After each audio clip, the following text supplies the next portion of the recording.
ఇంద్రవసి పవిత్రం మే భూయా స్వాహా.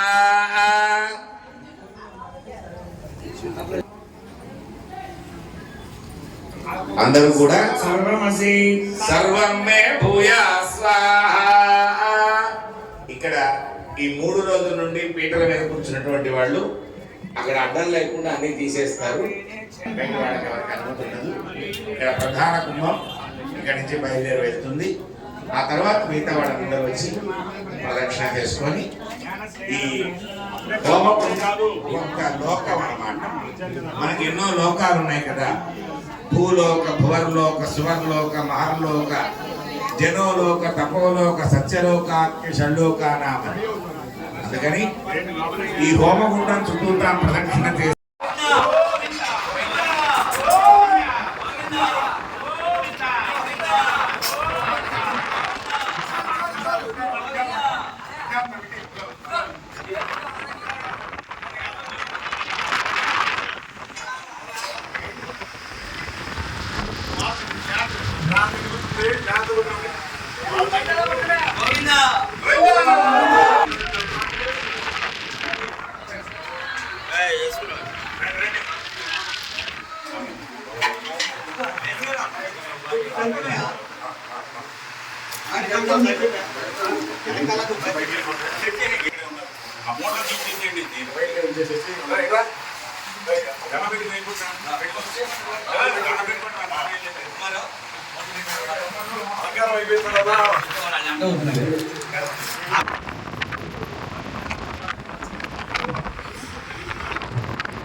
మాట ఆట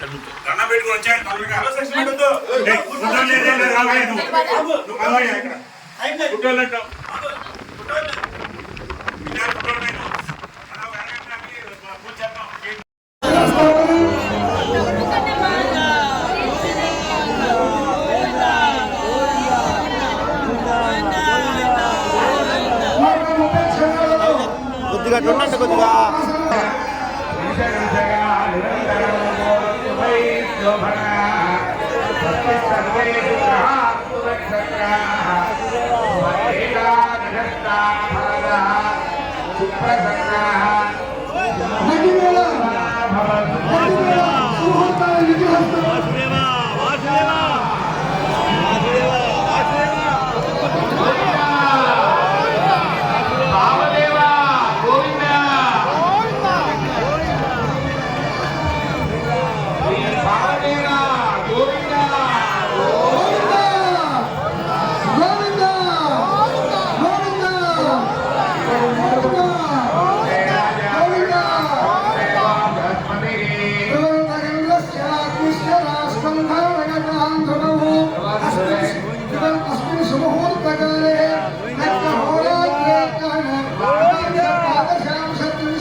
అన్ని చోట్ల విగ్రహ స్థాపన జరుగుతోంది. శిఖర స్థాపన, ధ్వజ స్థాపన.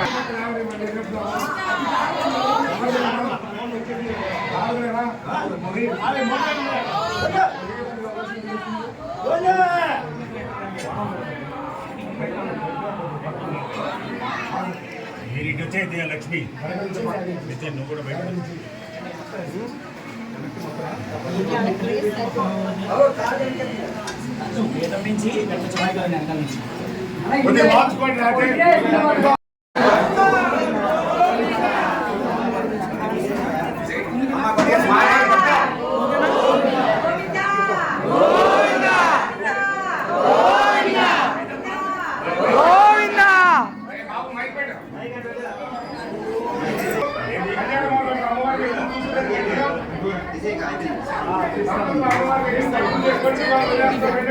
చేపెట్టుకోండి.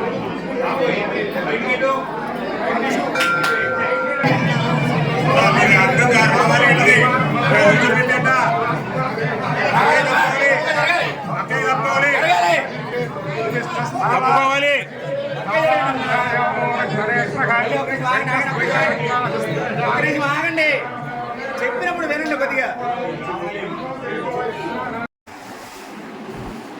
శ్రీవత్సవక్షం శ్రీవాసం శ్రీలోలం శ్రీకరగ్రహం శ్రీమంతం శ్రీనిధిం శ్రీఢ్యం భావదేవం భజే అనిశం.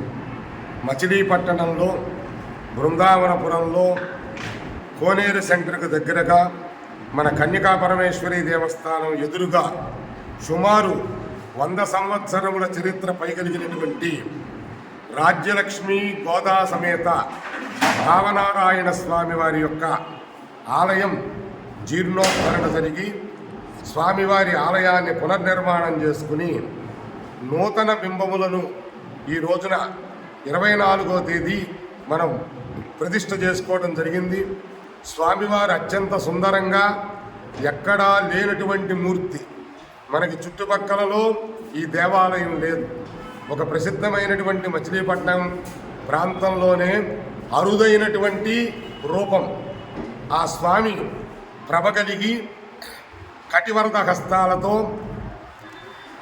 మకర తోరణంలో మత్స్యకూర్మాది దశావతార మూర్తులు కలిగినటువంటి ఒక ప్రత్యేకమైనటువంటి స్వామిగా విరాజిల్లుతూ ఉన్నారు. ముక్త మనోహర సౌందర్య సౌకుమార్య స్వరూపం. రాజ్యలక్ష్మి అమ్మవారిని కానీ గోదాదేవిని కానీ భావనారాయణ స్వామి కానీ చూస్తే చాలా ఆహ్లాదంగా సుందరంగా మనస్సుకు ప్రశాంతత కలిగేటువంటి ఒక దేవాలయంగా ఇది రూపుదిద్దుకుంది. భక్తులందరూ కూడా ఈ దేవాలయాన్ని సందర్శించి స్వామివారిని దర్శించి ఈ యొక్క దేవాలయంలో తీర్థప్రసాదాలు స్వీకరించి మన భావాల్ని అనుగ్రహించేటువంటి దైవం. భావం నారాయణం ఇతీతి భావనారాయణ. మన మనస్సులో ఉండేటువంటి భావాలను గ్రహించేటువంటి దైవంగా ప్రసిద్ధి చెందుతున్నటువంటి దైవం. ఆయన అందరూ కూడా ఆరాధించాలని కోరుతూ ఉన్నాము. ఓం నమో భావదేవాయ.